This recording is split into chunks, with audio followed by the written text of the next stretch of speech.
pertanyaan jemaat yang selalu mungkin kena kepada jemaat-jemaat Tuhan di tempat ini, padahal sudah kita beribadah memuji Tuhan, sehingga saya akan khotbahkan agar kita semua mengerti bahwa Tuhan itu sangat baik. Sebagai tema khotbah saya, sama-sama kita baca 1, 2, 3.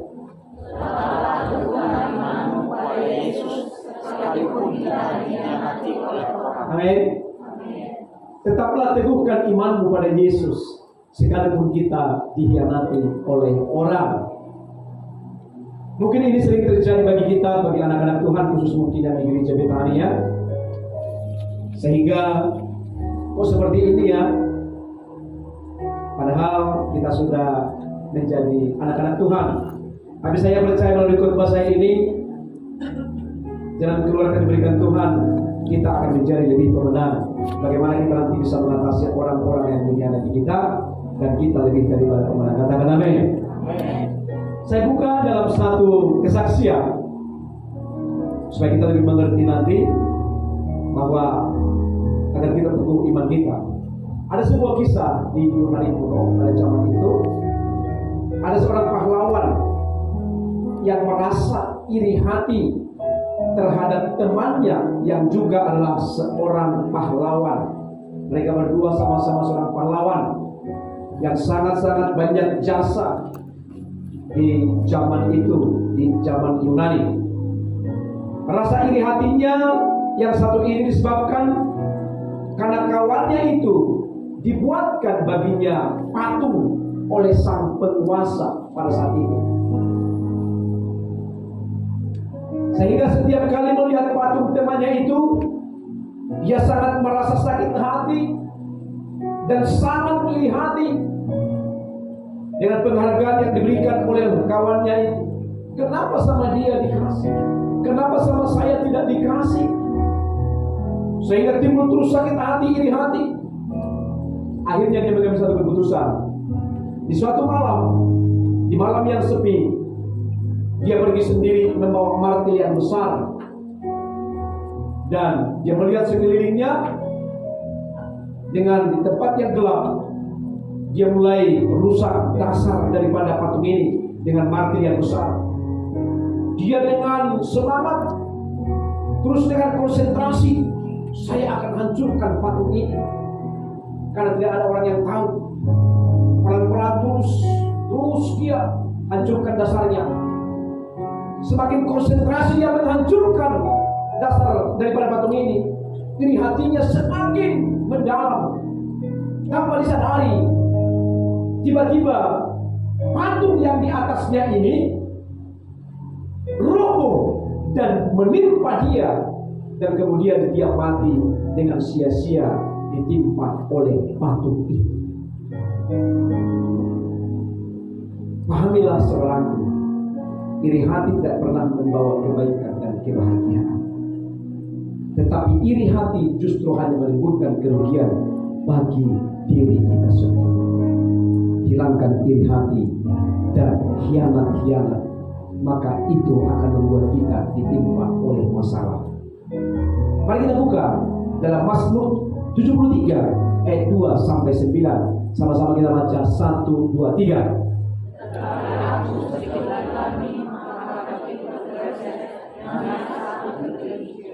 Sebab aku cemburu kepada pembual-pembual, kalau aku melihat kemunculan orang-orang fasik. Sebab kesakitan tidak ada pada mereka, sehat dan luka. Kok gemuk-gemuk ya? Mereka tidak pernah berdoa. Mereka tidak pernah memuji Tuhan, bahkan menghina orang saja kerjanya, mengata-ngatai orang yang benar. Kok lebih makmur, lebih gemuk daripada saya yang memuji Tuhan? Kata Pak, kelima, mereka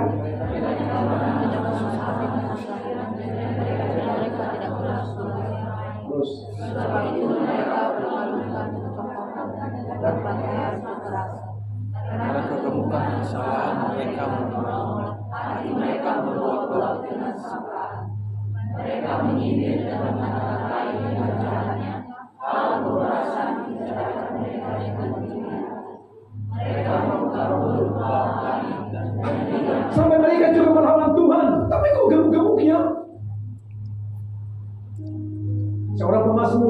menulis 14 kitab.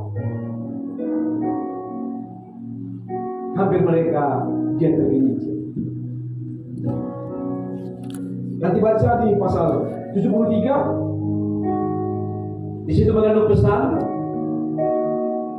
agar kita tetap beriman dan setia di tengah-tengah dunia yang sangat jahat ini. Diajarkan di sana, banyak di sana pengkhianat-pengkhianat, sampai juga berkelumkan kekerasan, menghina Tuhan juga. Di mana kelihatannya orang pengkhianat hidup mereka lebih makmur dan sejahtera, sementara orang yang benar, yang sudah beribadah memuji Tuhan, menangis di kaki Tuhan, malah tertekan dan menderita. Di tengah situasi yang sekarang ini, saya mengatakan kepada saudara tetap setia kepada Tuhan. Amin. Dan Mazmur 73 ayat 2-3 kembali kita baca. Tetapi aku sedikit lagi, maka kakiku terpeleset, nyaris aku tergelincir. Kenapa? Karena ayat 3, sebab aku cemburu kepada pembual-pembual. Kok pembohong-pembohong diberkati? Kok orang-orang yang selalu tidak cinta Tuhan kok makmur sehat-sehat? Aku yang memuji Tuhan kok tidak mujur? Kok selalu mengalami kemalangan? Kedua hal ini, saya mengatakan kepada saudara, perlu kita jauhi dari pikiran dan perasaan kita, agar kita tidak terperangkap jadi seorang yang berkhianat. Mungkin di sekitar saudara akan banyak di kantor, rambut boleh hitam sama, tapi hati siapa yang tahu? Hanya Tuhan dan diri kita sendiri. 12 murid Tuhan Yesus, apakah mulus semua satu pengkhianat?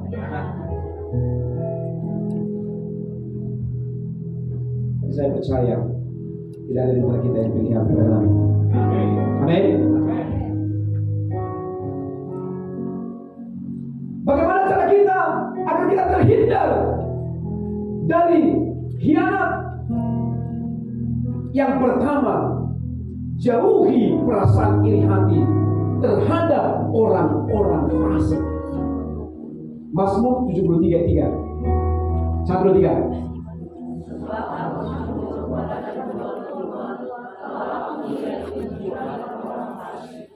Perasaan iri hati jauhi. Melihat keadaan orang lain yang tidak beriman atau selalu berbuat dosa, kerjanya membual pajak, sombong, memfitnah, menggosipi, dan keras kepala, namun hidupnya sehat-sehat saja. Lalu kita membandingkan diri kita dengan keadaan kita yang selalu menghadapi masalah. Tidak ada Tuhan, gak usah lagi beribadah. Tohnya juga ada masalah. Pulang dari ibadah, ada masalah. Pergi juga ibadah, ada masalah. Di tempat ibadah juga ada masalah. Lebih baik gak usah ibadah. Iblis akan terus mencari dengan jitu agar kita tidak mau memuji Tuhan, sehingga membuat hati kita, pikiran kita akan kacau dan bergejolak, sehingga kita mempertanyakan mengapa orang yang berdosa dan yang jahat hidupnya makmur dan diberkati, sementara saya yang dekat dengan Tuhan hidupku menderita saja. Mengapa ya orang-orang yang baik kepada Tuhan baik, tidak baik hidupnya, sementara yang mengalami membual saja, tapi tetap dia baik. Aku sudah melayani, aku sudah datang terus di dalam ibadah. Mengapa ya keadaan seperti ini bertolak belakang dengan apa yang seharusnya saya lakukan, sehingga timbullah keraguan-keraguan untuk memuji Tuhan. Saya mengatakan kepada saudara, kuncinya adalah tidak rumit, gampang tinggal kitanya. Amin. Mari buka. Nanti dibaca Mazmur 37. Baca nanti di sana. Di sana dikatakan, jangan marah karena orang yang berbuat dosa, dan jangan iri hati karena orang berbuat curang atau berkhianat padamu. Jangan marah. Sekalipun Anda dikhianati, katakan aku tidak marah. Katakan amin. Dan apa yang akan kita lakukan saat orang mengkhianati, saat orang iri hati kepada kita, katakan, aku tidak bersandar kepada perkataannya itu, aku bersandar kepada apa kata firman Tuhan. Amin. Makanya saat Anda dikhianati, dicurangi, jangan bersandar kepada perkataannya, jangan simpan di otakmu, buang.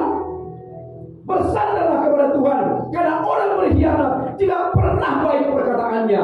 Makanya jangan simpan apa kata firman Tuhan. Aku tidak marah sebab Tuhan menolong saya. Katakan amin.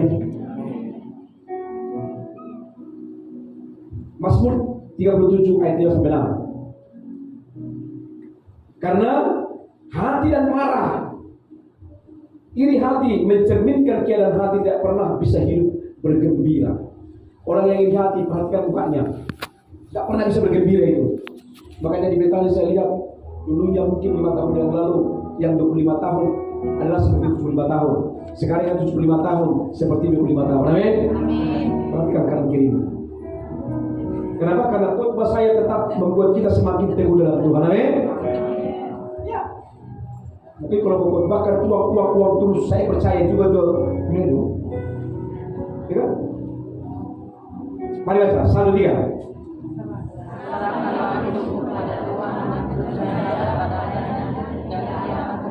Terus. Dia akan memunculkan kebenaranmu seperti terang dan hakmu seperti siang. Walaupun kita tidak diperlakukan dengan adil, tetaplah engkau berkata Tuhan baik. Karena Alkitab sudah berkata agar kita selalu pasif. Apa itu pasif? Ada kalanya kita pakai dalam keadaan hidup kita pasif, yaitu pasif artinya adalah menerima saja dan tidak aktif untuk mendengar apa perkataan orang-orang yang mengkhianati kita. Terima saja. Dan jangan pernah saudara membela diri, karena ada Tuhan. Amin. Dan kemudian, dan tetap kita serahkan segala situasi dan keadaan kita kepada Tuhan. Karena Alkitab berkata Tuhan akan memunculkan kebenaran. Sama selalu katakan kepada saudara, kebenaran dan kejahatan itu sama-sama akan tertanam. Apa yang kau tahu, semua menghasilkan dampaknya kelak di hari yang akan datang. Kamu tabur kebenaran, itu akan tetap menghasilkan buah. Kamu tabur kejahatan hianat, tetap menghasilkan buah. Makanya kau pikir, sekarang ku tanam perhianatan gini, hei, ada buahnya. Tapi saudara yang tetap berserah kepada Tuhan, memunculkan kebenaranmu. Tuhan akan munculkan kebenaranmu.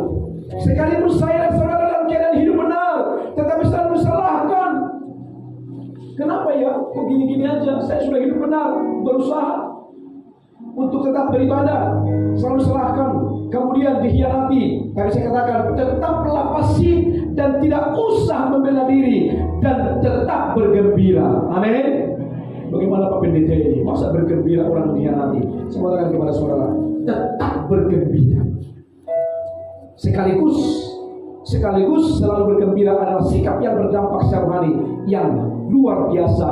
Orang yang selalu bergembira sekalipun dia sudah dikhianati, apa itu dampaknya? Bahwa apa yang diinginkan hatimu Tuhan akan berikan. Percaya? Ayat 4 Mazmur 37 ayat 4. Kuat, 1, 3.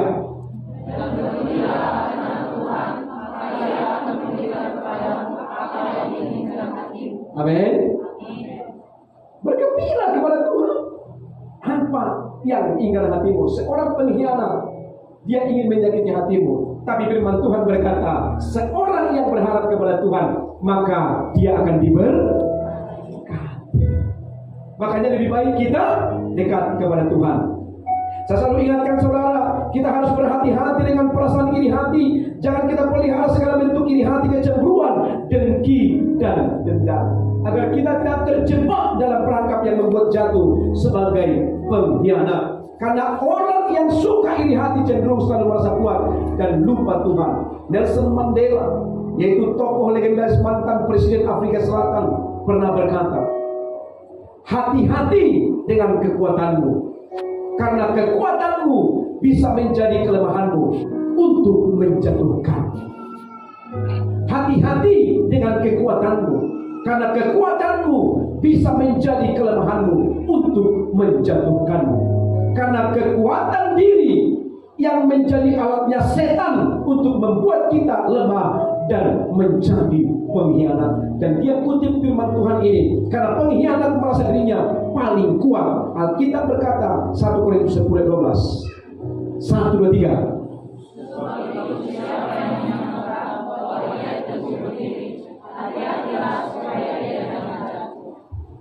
Di waktu Nelson Mandela menjadi seorang presiden, dan kemudian berapa tahun dia ada, ditangkap dan masukkan penjara, di penjara yang sangat kecil, di depannya ada sipir, dan 3 kali 1 hari, sipir ini tidak ke kamar mandi bukan kecil, di dalam kamar penjara daripada Nelson Mandela. Bayangkan baunya tiap hari, 3 kali sehari sipir ini. Baunya itu luar biasa. Berbulan-bulan, bertahun-tahun. Bagaimana pengkhianatan yang dialami luar biasa. Nah kemudian Nelson Mandela sudah keluar, dan dia berkata, sebelum aku menduduki kursi presiden Afrika Selatan, saya mau ketemu dengan sipir yang selalu mengkhianati saya 3 kali 1 hari, mengencingi lokasi penjara saya. Takut semuanya.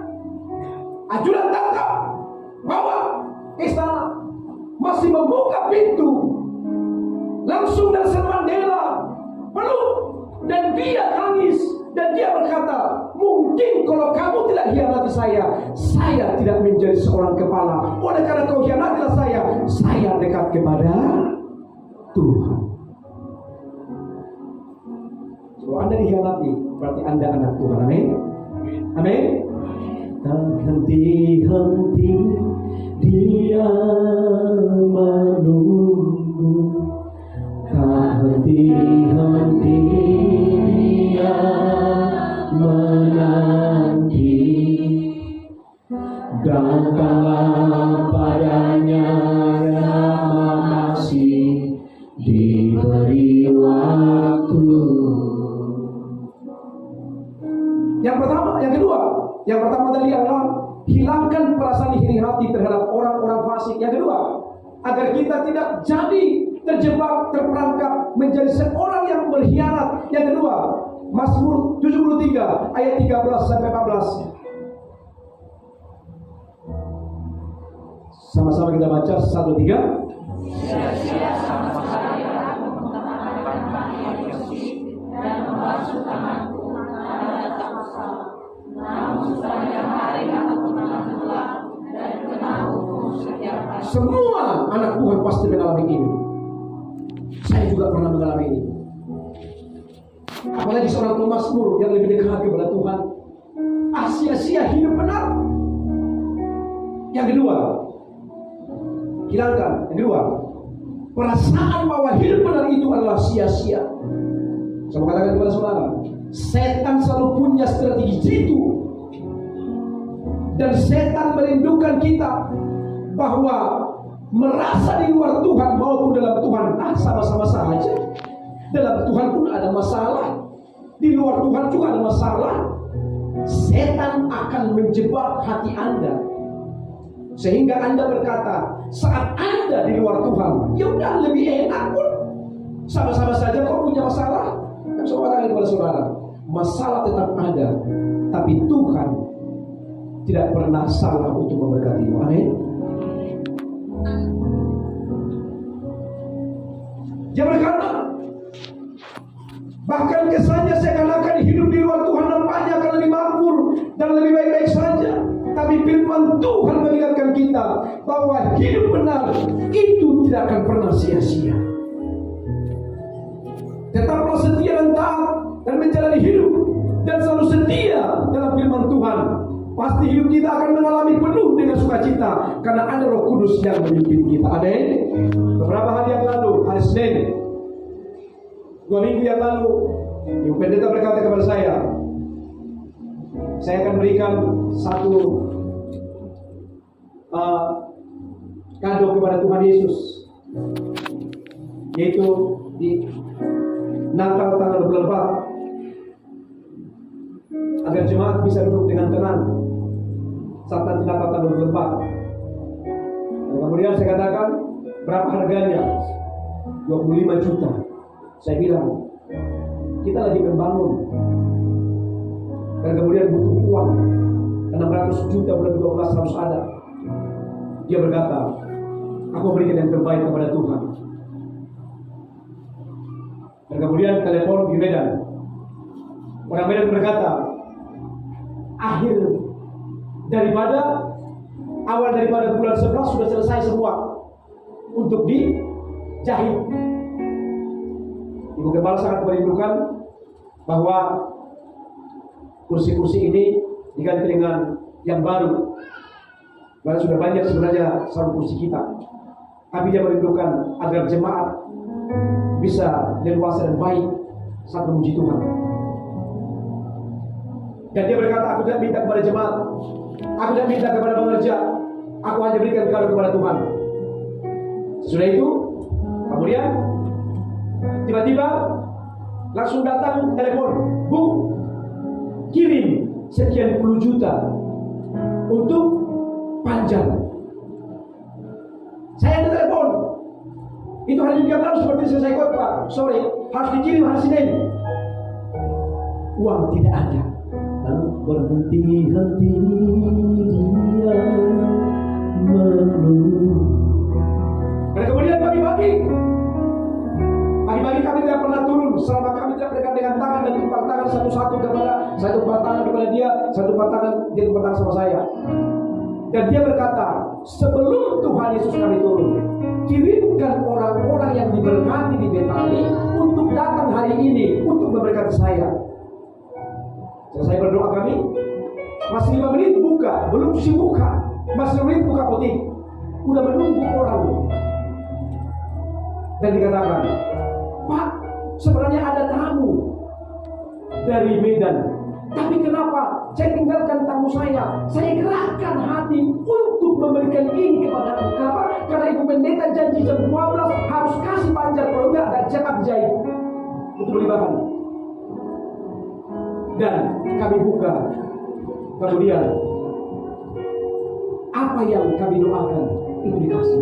Ternyata bukan hanya itu, setelah jam kemudian datang suami istri yang sebagai pekerja, dan mereka berkata, ini berkat Pak yang kami berikan, karena kami sudah diberkati melebihi daripada apa yang kau minta. Maka percayalah, sejak Anda pun dikhianati, tetap berharap kepada Tuhan bahwa Tuhan akan. Kami tidak pernah mengatakan kepada jemaat, kumpul untuk beri ini. Kami hanya berkata kepada Tuhan, kirimkan orang yang akan memberkati. Bayangkan, supaya kita ganti sarung kursi ini untuk tanggal 24 agar yang lebih bagus bercahaya. Ibu Gembala ini sangat beriman luar biasa, dia beriman daripada Ibu Gembala lagi. Amin. Makanya kalau Anda dikhianati, gak usah simpan kata hianat, simpan kata firman. Mari buka 2 Korintus 3:5.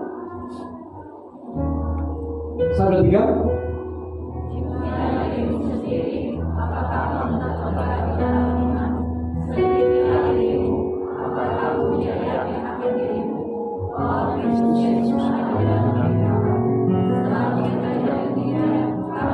Makanya yang Tuhan pertanyakan kepada kita, ujilah dirimu, jangan lagi minta kepada Tuhan, Tuhan kuatkan aku. Sekarang tinggal engkau saudaraku meneguhkan imanmu. Saat ada orang yang berkhianat samamu, saat ada orang yang lihat samamu, uji dirimu, apakah aku sama dengan mereka? Maka dengan imanmu kau diselamatkan. Amin. Selalu uji hati saya. Ada masalah, ada rintangan, ada sesuatu pergumulan. Bulan 12 kita akan mulai pembangunan gereja. Uang pun tidak ada sekarang, tapi saya percaya bulan 12 awal kita akan mulai. Katakan amin. Uji dirimu. Jangan terus dengar apa kata pengkhianat. Jangan terus dengar apa kata orang yang di hati tidak akan pernah diberkati Anda. Tapi dengan apa kata firman Tuhan, dia tidak mungkin menjadi. Oleh karena Musa orang pemimpin gereja, di mana waktu itu di Smyrna yang dijuluki sebagai rasul yang terakhir, yang diikat pada sebuah tiang, dan kemudian dikasih kobaran api mengelilinginya, tetapi ia tidak terbakar, dan dia mati oleh karena jantungnya ditusuk-tusuk dengan pedang, sehingga matilah dia oleh karena keluar darahnya. Nah, menjadi pertanyaan, ternyata sebelum dia dieksekusi, Polikarpus dihadapkan dengan penguasa Romawi. Penguasa Romawi berkata, engkau akan kuselamatkan, bahkan akan kukasih harta yang melimpah samamu, tetapi syaratnya hianati Tuhanmu, bahwa sangkali Yesus bukan Tuhan. Dia berkata, saya tidak pernah sangkal iman saya, Yesus tetap Tuhan. Jadi eksekusi, memang dia mati, tetapi dia tutup mata di bumi, melek di surga.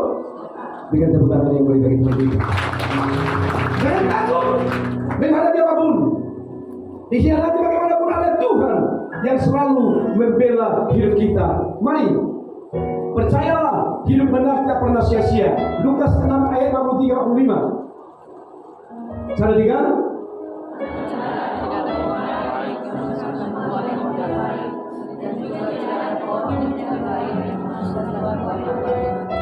Sebab setiap pohon dikenal pada buahnya, dan dari semak duri orang tidak memetik buah ara, dan dari duri tidak memetik buah anggur. Orang kaya yang mengeluarkan hal yang baik, dan kebenaran hatinya yang baik.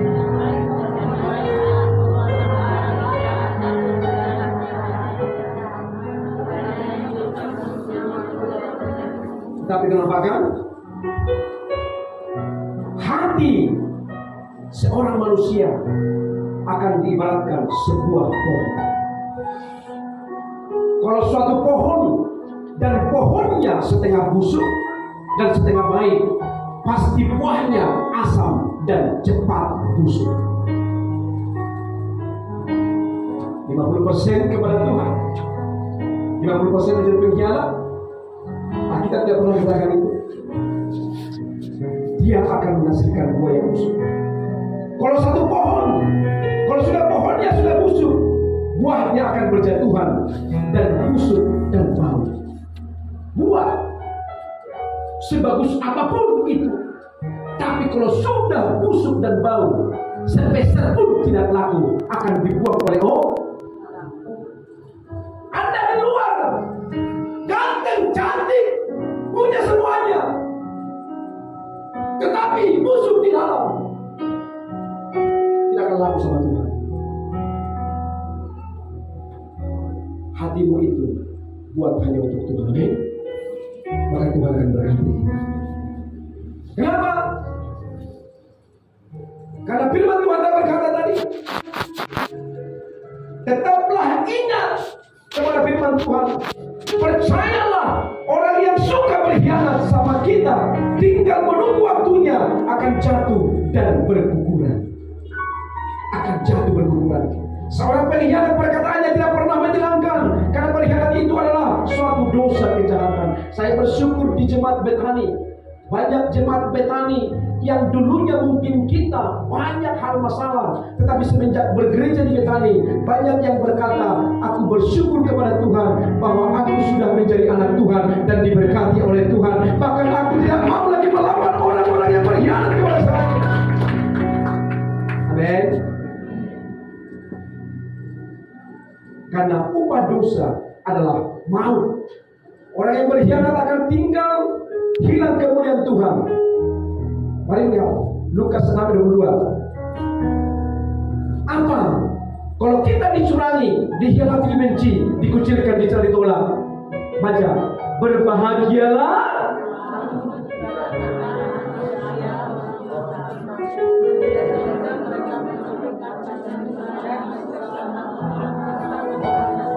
yang di atas. Kuat dia, berbahagialah. Jangan kamu, jangan. Berbahagialah saya. 1, 3. Terus jangan hanya itu aja dulu, berbahagia. berbahagia. Berbahagialah saya, kuat kalau dia. Berbahagialah saya. Begitu aja. Senyum dong ngomongnya. Berbahagialah saya. Berbahagialah saya. Ya, saya percaya mungkin di antara kita ini banyak yang dikenali orang. Tapi Anda akan pulang memberikan Tuhan. Amin. Apalagi di kantor kan? Di kantor. Seperti baik. Wih, beriman kita sampai malaikat penjaga surga pun tunduk. Tapi kalau di belakang sampai malaikat penjaga neraka pun kata saya. Sebagai terakhir, bagaimana cara kita mengatasi orang-orang yang berkhianat pada kita? Bagaimana cara kita? Mazmur 63 ayat 24. Kuat sekali kan? Ya Allah, Aku mencari Engkau, jiwaku haus kepadamu, tubuhku rindu kepadamu, seperti tanah yang terkering atas tiada berat. terus Demikianlah aku memandang kepadamu, di semenaku sambil melihat kekuatanmu dan pelihara. terus Sebab kasih setiamu lebih baik daripada hidup, bibirku akan memegang. aneh. Makanya bibir kita memuliakan Tuhan bukan untuk menata-natai Amin.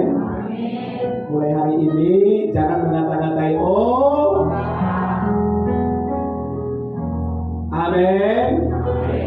Ingat firman Tuhan ini. Jangan menggosipi di sini nggak ada seperti itu. Amin. Yang mengaku.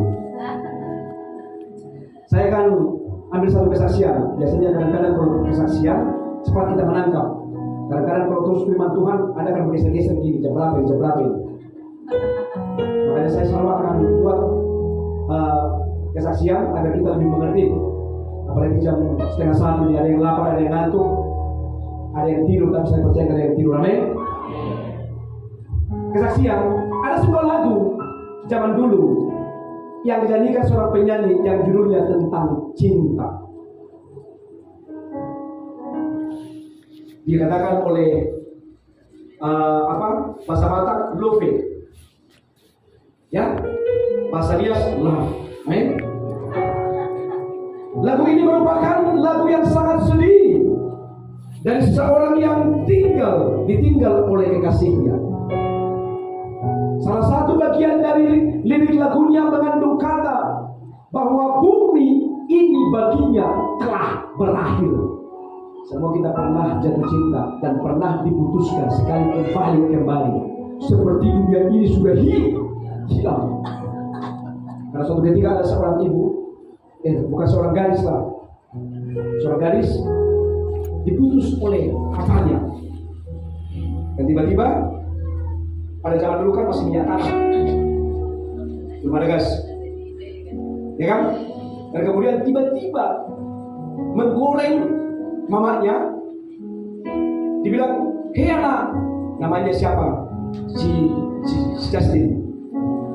"Hei Justin, ambil dulu minyak goreng untuk menggoreng ikan."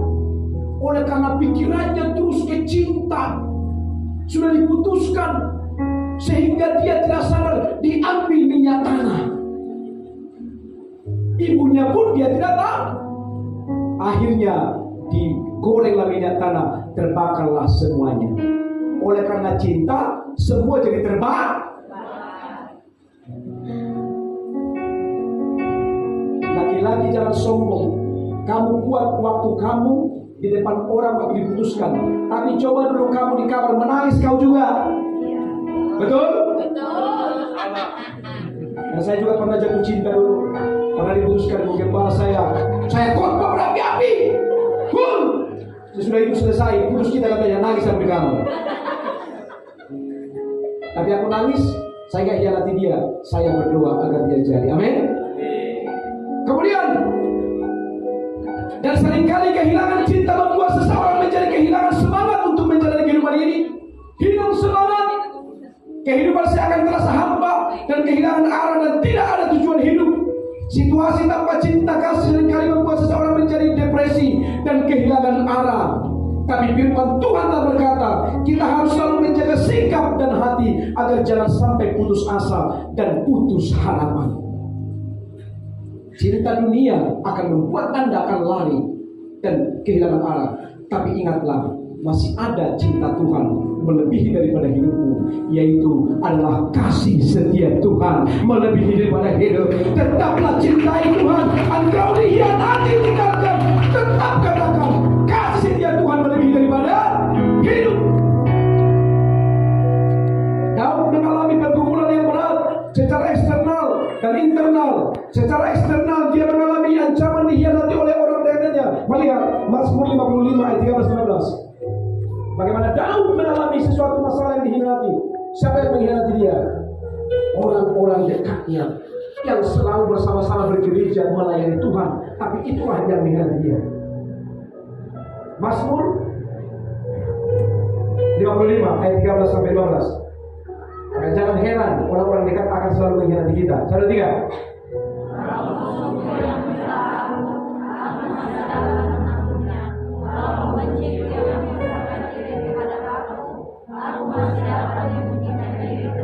Tetapi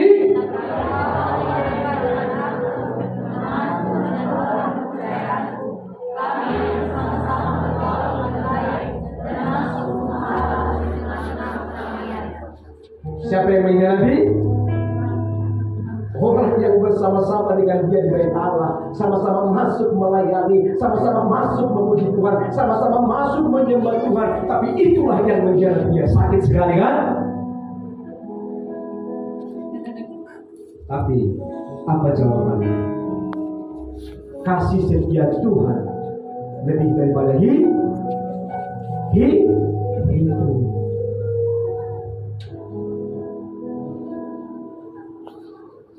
Pesan Tuhan pada kita saat ini, dengar, hanya kasih Tuhan yang sanggup memuaskan hidup. Karena tanpa kasih Tuhan, hidup kita akan menjadi kosong dan tidak berarti. Tanpa kasih Tuhan, hidup kita tidak berharga. Tanpa kasih Tuhan, hidup kita tidak bersemangat dan hilang sukacita dan damai sejahtera. Tanpa kasih Tuhan, hidup kita tidak terselamatkan. Ayat terakhir Roma 8, 35-39. Mari kita bagi pergi bersama. Kuat 1-3.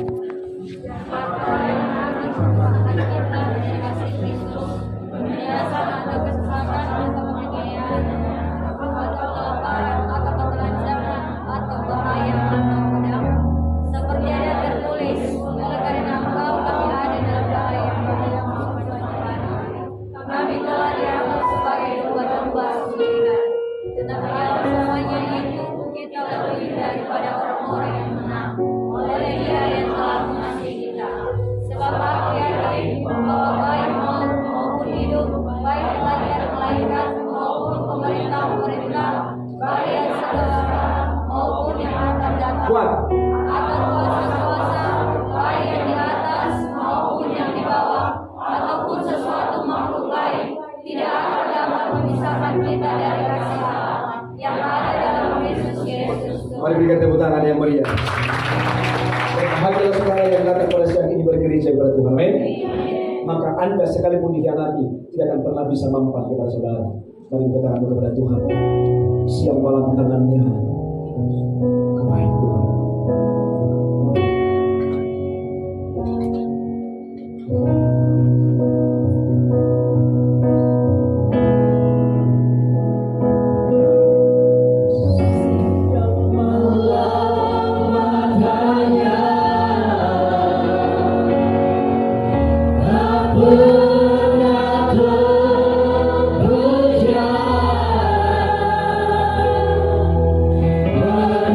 Manusia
sepertinya sudah air yang kering yang tandus di depanmu, tidak ada jalan keluar. Tetapi satu hal yang kau perkatakan pada saat ini, kasih setia Tuhan lebih daripada hidup. Hidup mungkin akan memuaskan hatimu, hidup memuaskan kedagingan kita, hidup memuaskan kemanusiaan kita, tetapi akan menuju kebinasaan. Tetapi kasih setia Tuhan lebih daripada hidup. Kejar kasih Tuhan, Anda akan pulang mendapat berkat. Jangan sandarkan pikiranmu kepada perkataan orang. Sandarkan pikiranmu kepada firman Tuhan. Sebab perkataan orang yang mengkhianatimu tidak akan pernah berkata main. Tapi Tuhan tahu isi hatimu saat ini. Bebanmu akan diangkat Tuhan. Percayalah, janji Tuhan akan tergenapi. Orang yang benar tidak pernah sia-sia di mata Tuhan. Mungkin engkau hampir tergelincir seperti pemazmur, tapi Tuhan tidak izinkan kita tergeletak. Janji Tuhan akan murni, melebihi daripada emas dan perak. Terima kasih Tuhan Yesus. Kami percaya, kami yang datang pada siang ini akan diubahkan dan diberkati oleh Tuhan. Angkat tangan mengatakan, tak henti-henti dia selalu.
Diberkatilah kami semua yang datang pada siang hari ini.